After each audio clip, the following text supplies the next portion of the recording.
वालेकुम अस्सलाम बच्चों को गुड मॉर्निंग। अभी सिर्फ 4 बच्चे ऑनलाइन है, बाकी बच्चों को भी एक मैसेज डाल दो ग्रुप में ताकि सारे ऑनलाइन हो जाए, फिर हम स्टार्ट करते हैं। ठीक है।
अस्सलाम वालेकुम। अच्छा, चलो 11 स्टूडेंट्स आगे चलो हम स्टार्ट कर लेते हैं। ठीक है। सो हम major side effects of psycho या साइकोलॉजिकल या फार्मास्यूटिकल ड्रग्स पढ़ रहे थे। ठीक है। तो जिसमें जो सबसे मेजर साइड इफेक्ट्स है, एक्स्ट्रा पैरामिडल साइड इफेक्ट्स हमने पढ़ा था ईपीएस। ठीक है। ईपीएस के अंदर 5 चीज़ें आती हैं या 5 ग्रुप्स या 5 डिजीजेज या 5 डिसऑर्डर्स आते हैं, जिसमें एक एकेसिया है, जिसमें डिस्टोनिया है, ठीक है, जिसमें पार्किंसनिज्म है,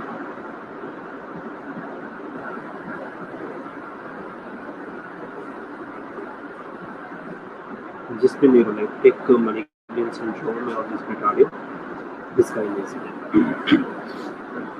ऑलरेडी हमने डिस्कस किया था कि एकथीसिया में क्या है कि इंसान जो है वो बिल्कुल able to sit, not being able to sit, ठीक है, रेस्टलेस होगा, ठीक है।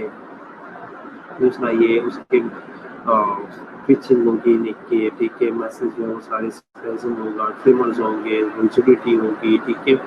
इसके अलावा जो वो हाइपरैक्सिया में होगा, कंफ्यूज होगा, मतलब उसकी ना एक्स्ट्रा पैरामिडल साइड इफेक्ट अगर आप ओवरऑल देख लो तो एक्स्ट्रा पैरामिडल साइड इफेक्ट में क्या है कि एक बंदा उसकी गेट, उसका मसल टोन, उसकी जो उसका चलना फिरना, उसका बैठना, उसकी मसल रिजिडिटी, सारी चीज़ें जो है वो रेस्टलेस की तरफ भी जाएगी, सारी चीज़ें जो है वो एब्नॉर्मलिटी की तरफ भी जाएगी, ठीक है। ये ऑलरेडी हमने डिस्कस किया था। नेक्स्ट जो इसमें है वो क्या है, नेक्स्ट इसमें है टार्डिव डिस्काइनेसिया। अब टार्डिव डिस्काइनेसिया क्या है, अब मोस्टली कुछ केसेस में जो है ये टार्डिव डिस्काइनेसिया जो है ये क्या है, ये माइल्ड होता है, ये माइल्ड होता है। व्हाट इज टार्डिव डिस्काइनेसिया वैसे?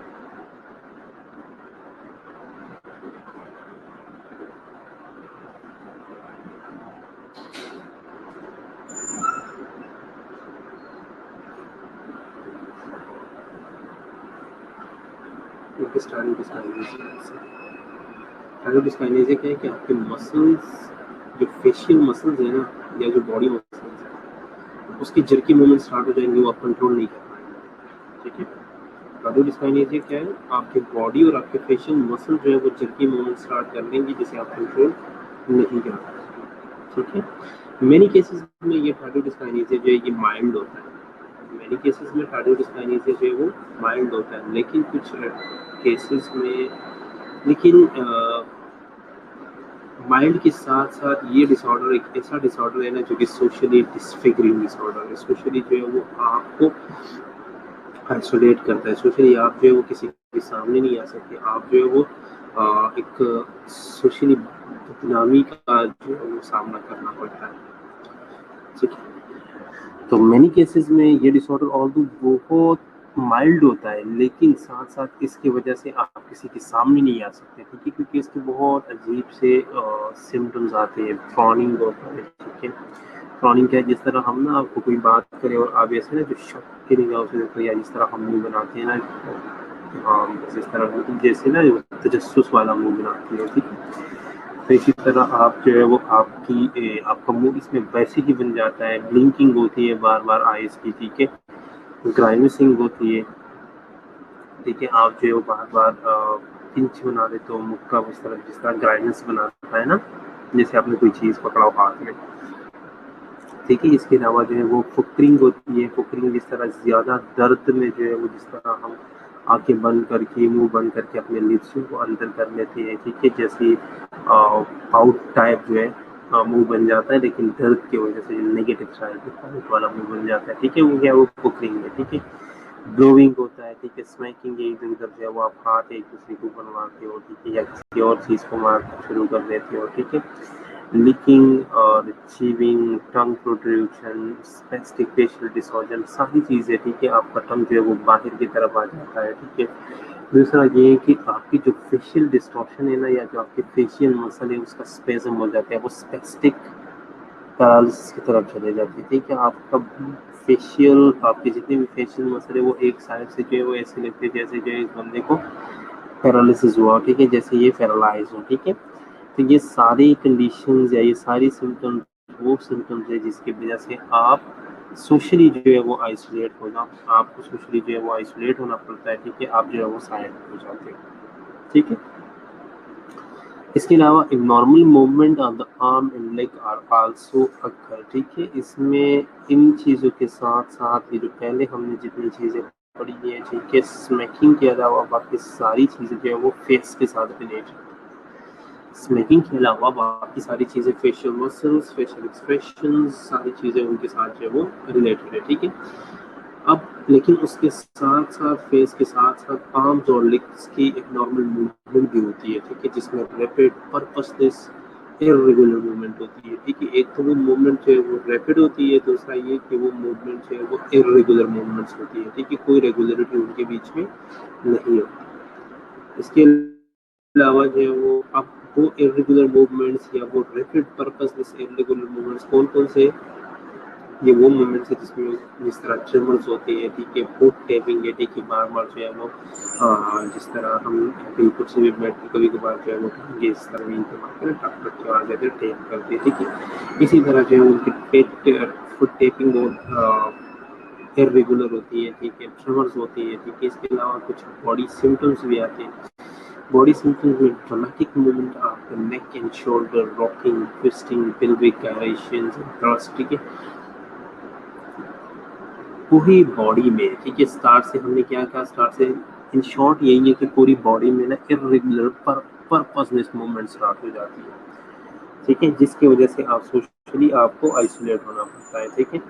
आपकी सबसे पहले हमने फेशियल की बात की कि फेशियल की सारी चीज़ें जो है या फेशियल मूवमेंट शुरू हो जाती है, फेशियल एक्सप्रेशन जो है वो सारी चेंज हो जाती है। उसके बाद जो है वो हमने ये भी कहा कि इसमें लेग्स और आर्म्स की भी पर्पसलेस मूवमेंट होती है। उसके बाद हमने कहा कि बॉडी पर्पसलेस मूवमेंट भी होती है, जिसमें आपका बैक, आपकी शोल्डर, आपका पेल्विक गर्डर, ठीक है, सारी जो है वो उनकी इरेगुलर मूवमेंट जो है वो स्टार्ट हो जाती है, ठीक है।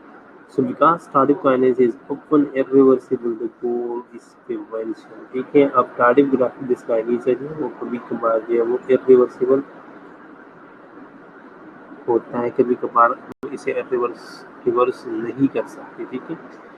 मोस्टली जो है ये इरिवर्सिबल है, ठीक है। और कभी कभार जो है इसे रिवर्स करना मुश्किल हो जाता है, तो फिर इसके लिए क्या करना पड़ता है, इसके लिए बेटर तरीका ये है कि आप जो है इसे प्रिवेंट करो, आप इसे प्रिवेंट करो, ठीक है। सो जिस तरह हम कहते हैं ना कि prevention is better than cure, ठीक है। लेकिन इस हालत में तो बहुत बहुत इम्पोर्टेंट है प्रिवेंशन, क्योंकि अगर एक दफ़ा टैटू डिस्काइनेसिया हो जाए तो उसे ट्रीट करना जो है वो बहुत मुश्किल काम है, ठीक है। The symptom begin to appear, the medication is reduced, how the person is switched to a new antipsychotic, ठीक है। जैसे ही आपको पता चल जाए कि मेरी पेशेंट या मेरे क्लाइंट या मेरे फैमिली मेम्बर या जो भी है जिसे आप मेडिसिन एडमिनिस्टर कर रहे हो, जैसे आपको पता चलता है कि जिस बंदे को मैं मेडिसिन एडमिनिस्टर कर रहा हूँ उसमें थोड़ी बहुत जो है ये थायराइड डिस्काइनेटिक सिम्टम्स जो है ये आने शुरू हो गई है, तो आपने क्या करना है, आपने आराम आराम से मेडिसिन कम करके उसे जो है वो दूसरे मेडिसिन पे या दूसरे एंटीसाइकोटिक्स के ऊपर जो है वो शिफ्ट करना होता है, ठीक है। यहाँ तो कोई क्वेश्चन?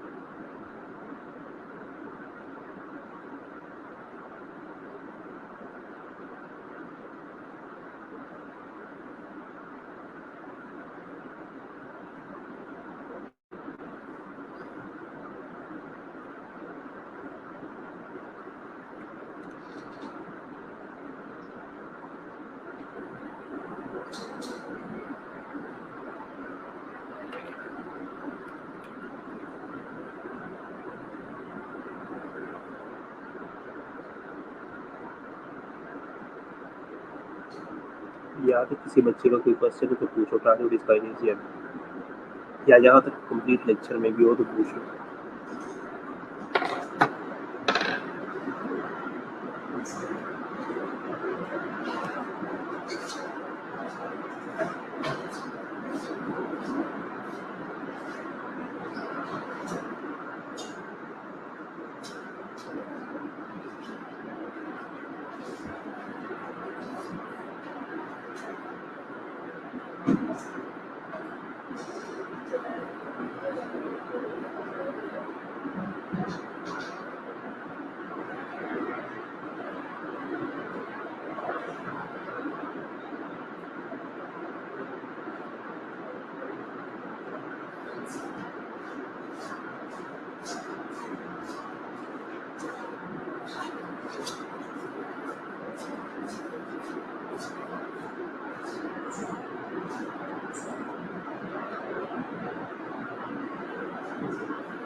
बड़ा गंद है।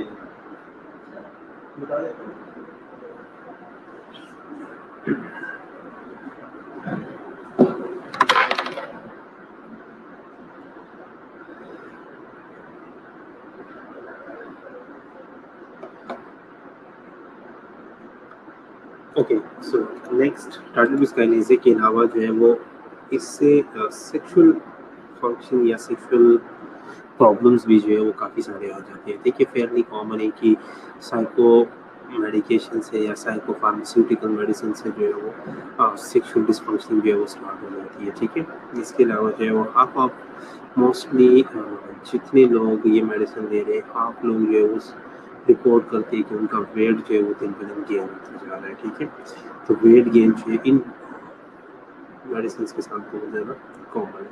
ठीक है, identifying and managing side effects is important. हमारे लिए सबसे इम्पोर्टेंट काम है कि हम साइड इफ़ेक्ट्स को आइडेंटिफाई कर लें, उसे मैनेज कर लें। मैंने पहले भी आपको टारगेट डिस्क्रिमिनेशन में बताया कि जैसे ही आपको पता चल जाए कि साइन सिम्टम जो है शुरू हो गई है, आपने जो है वो साथ साथ जो है वो आपको मेडिसिन जो है वो कम करना शुरू कर देना है। ठीक है, उसे आराम आराम से कम करना है। ठीक है, उसे कम करना। स्लाइड शो नहीं हो रही, ये कैसे हो सकता है? चेक कर लेंगे।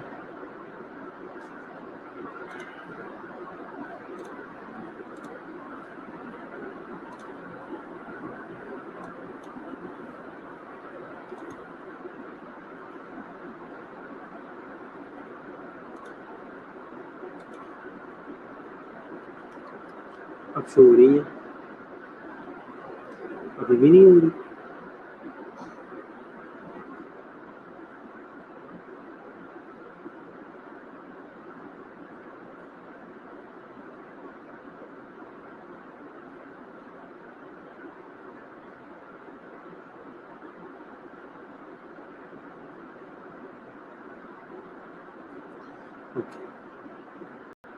सो सेक्सुअल डिस्फंक्शन जो है वो ऑलमोस्ट कॉमन है। ठीक है, वेट गेन जो है वो भी इसके साथ कॉमन है। ठीक है, लेकिन हमारा काम क्या है कि टाइम से साइड इफेक्ट्स को आइडेंटिफाई करके उसे मैनेज कर लो। ठीक है, साथ साथ साइड इफेक्ट्स को भी मैनेज कर लो, लेकिन साइड इफेक्ट्स को मैनेज करने का एक तरीका भी है कि आपने जो मेडिसिन, अगर आपको लग रहा है कि साइड इफेक्ट्स आ रही है, ठीक है, तो आप क्या करो, आप उस मेडिकेशन को आराम आराम से कम करना शुरू कर दो। ठीक है, उसे आराम आराम से कम करना शुरू कर दो और क्लाइंट को जो है वो उसकी अल्टरनेटिव मेडिसिन पे जो है वो ट्रांसफर कर दो। ठीक है, क्लाइंट को उसके अल्टरनेटिव मेडिसिन के ऊपर ट्रांसफर कर दो। ठीक है, अब कुछ लोग क्या करते हैं, कुछ लोग जो है वो मेडिकेशन लेना ही छोड़ देते हैं। ठीक है, मेडिकेशन लेना छोड़ देते हैं। Relapse where is other relapse fast. This is result stop taking their medication. ठीक है, क्या करते हैं, एक मेडिसिन छोड़ दिया, दूसरा शुरू कर लिया। ठीक है, छोड़ दिया, बीच में फिर शुरू कर दिया, फिर छोड़ दिया, फिर शुरू कर दिया। इस तरह की काफ़ी सारी चीज़ें जो है वो लोग करते हैं। ठीक है। तो उससे भी काफ़ी सारी प्रॉब्लम जो है वो आ सकती है, उससे भी काफ़ी सारी जो है वो नेगेटिव सिम्टम्स या नेगेटिव कॉन्सिक्वेंसेज जो है वो आ सकते हैं। ठीक है। साथ-साथ जो है वो आप जब भी साइकोफार्मास्यूटिकल मेडिसिन दे रही हो, ठीक है, साथ-साथ आपको व्हाइट ब्लड सेल काउंट जो है वो मॉनिटर करना बहुत ज़रूरी है। ठीक है, कुछ मेडिकेशंस के साथ।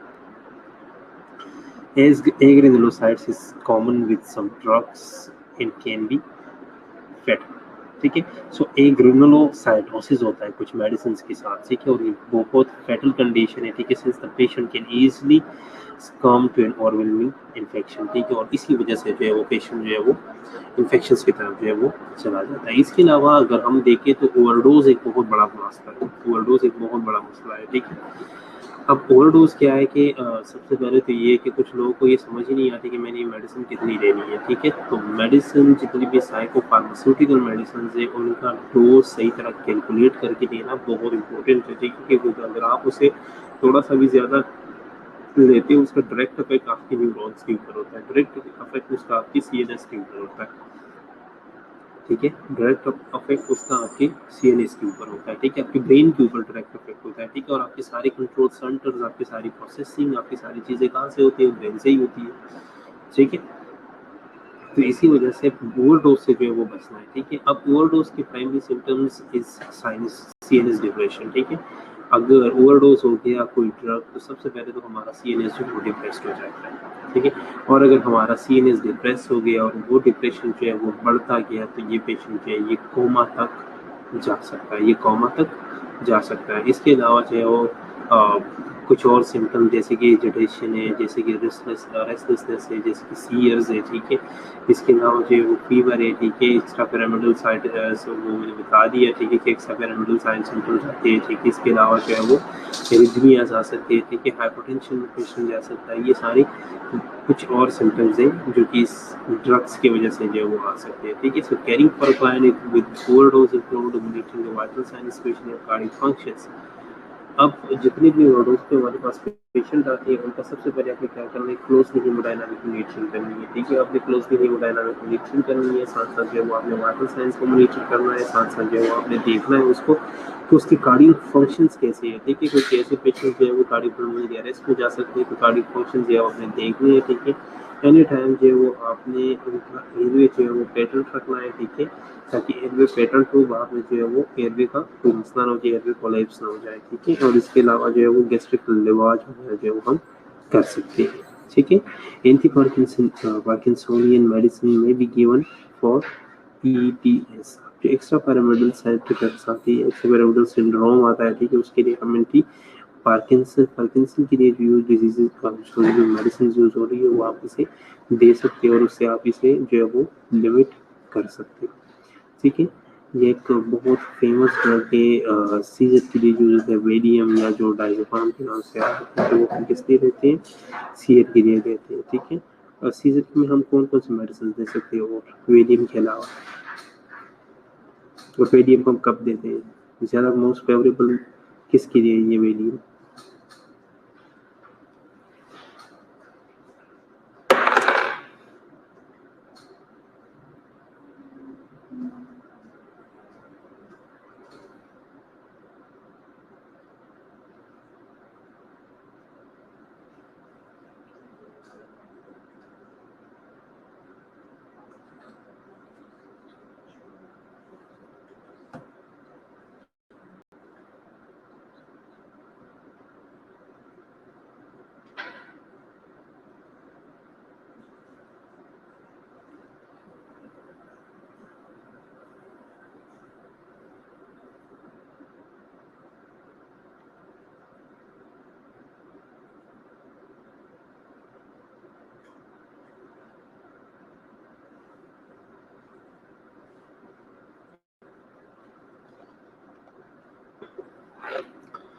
वेलियम के अलावा हम सीजर्स के लिए क्या देते हैं और वेलियम मोस्ट फेवरेबल किसके लिए?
मेरे कब तक क्वेश्चन पूछे सारे जी सर यस कर देते हैं।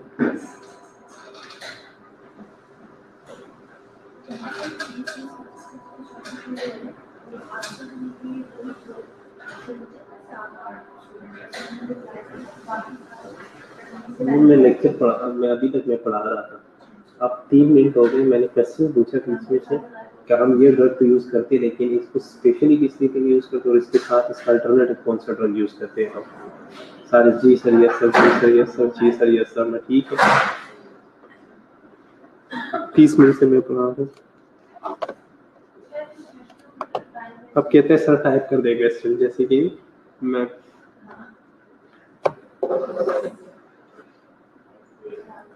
अच्छा टाइप क्यों करूँ क्वेश्चन? क्वेश्चन सुना नहीं आप लोगों ने? सो रहे थे आप लोग?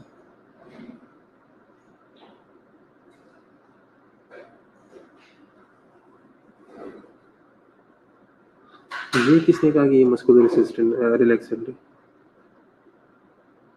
मस्कुलर रिलैक्सेंट है ये?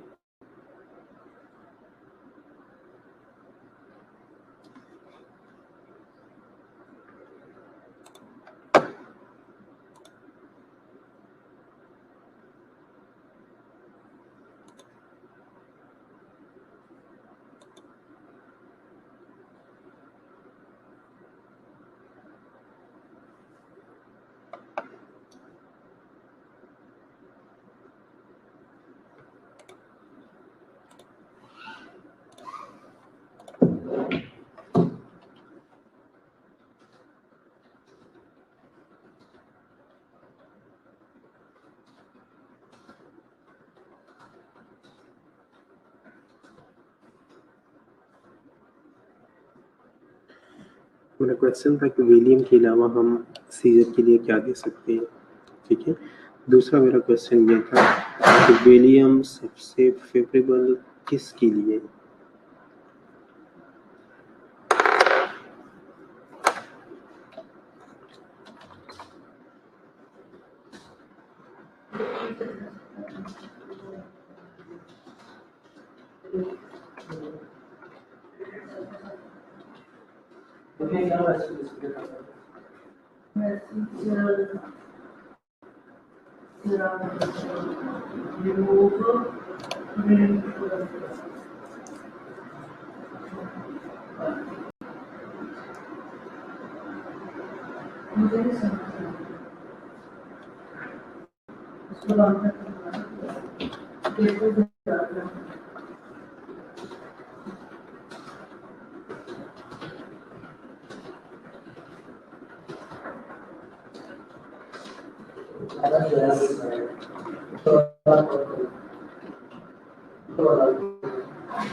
वो ड्रग बताओ जो आप लोगों ने देखा और जो सबसे ज्यादा कॉमन है।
ठीक है, वेलियम हम देते हैं। चलो ठीक है, वेलियम के साथ साथ आप लोगों ने डॉर्मिकम का नाम सुना?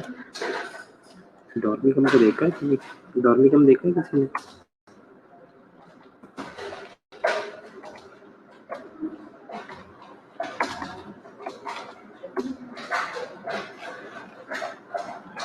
डॉर्मिकम का नाम सुना है?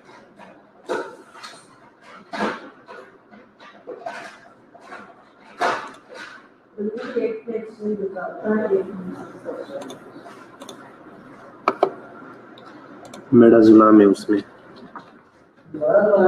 मेडाजुलाम। वेलियम में डायज़ेपाम है, उसमें मेडाजुलाम है।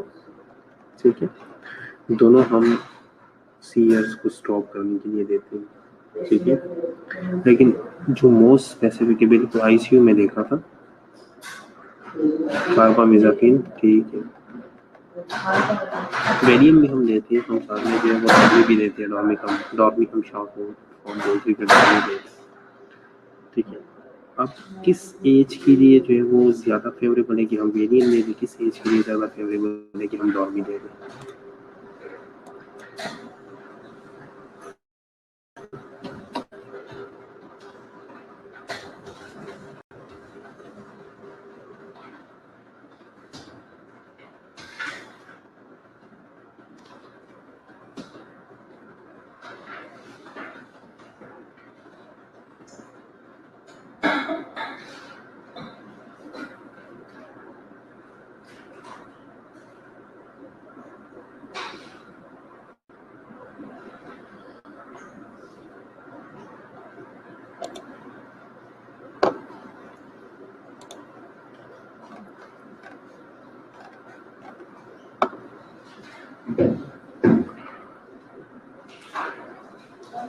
वेलियम में से हम सबको देते हैं। ठीक है, लेकिन मोस्टली जो है वो हम बच्चों में अक्सर जो है वो कोशिश करते हैं कि हम वेलियम ही दे दें। ठीक है, और बड़ों में हम कोशिश करते हैं, बड़ों को ये नहीं है कि हम वेलियम दे नहीं सकती है, उनके लिए फेवरेबल नहीं, उनके लिए फेवरेबल है, लेकिन उनको ज़्यादातर जो है वो हम डॉर्मी देते हैं। ठीक है, डॉर्मी कम देते हैं, उनमें डॉर्मिकम का ज़्यादा अच्छा इफेक्ट आता है, बच्चों में जो है वो वेलियम का ज़्यादा अच्छा इफेक्ट आता है। ठीक है, डायज़ेपाम जो है ना, मैं ये नहीं कहता कि देती नहीं है, एडल्ट्स को देते हैं, लेकिन ज़्यादा अच्छा इफेक्ट जो है इसका बच्चों में है। ठीक है, तो बच्चों में हम कोशिश करते हैं कि हम वेलियम ही दे दें, लेकिन बड़ों में हम मोस्टली जो है वो कोशिश यही करते हैं कि हम डॉर्मी दे दें। ठीक है, ये नहीं है कि वेलियम देते नहीं, वेलियम देते हैं, पर मोस्टली जो है हम बच्चों को देते हैं।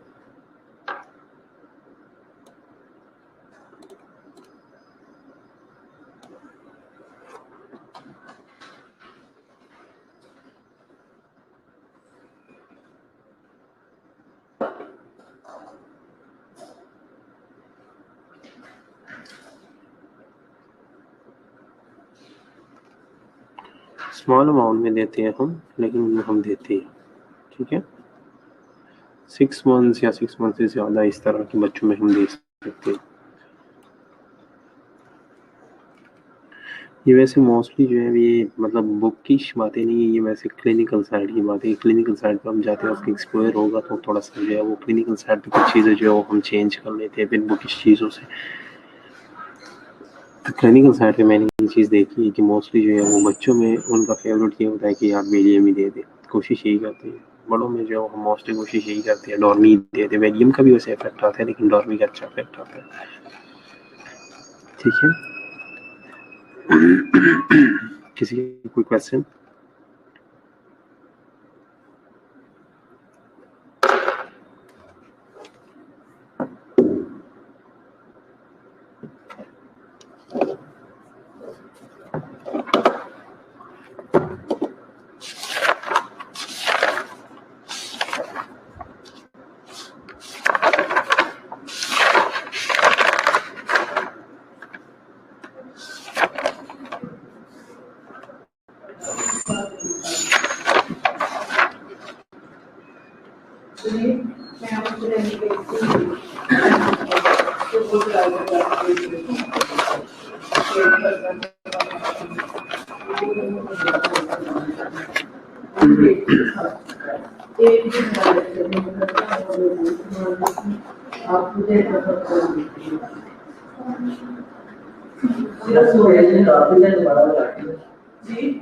वही प्रोसीजर है, काफी देर बाद ये तो आकार पेज कसता जा रहा है, जो साथ में करते एक दफा इसको एक कमांड में आदमी इसको है ये कमांड का बस आप काफी देर बाद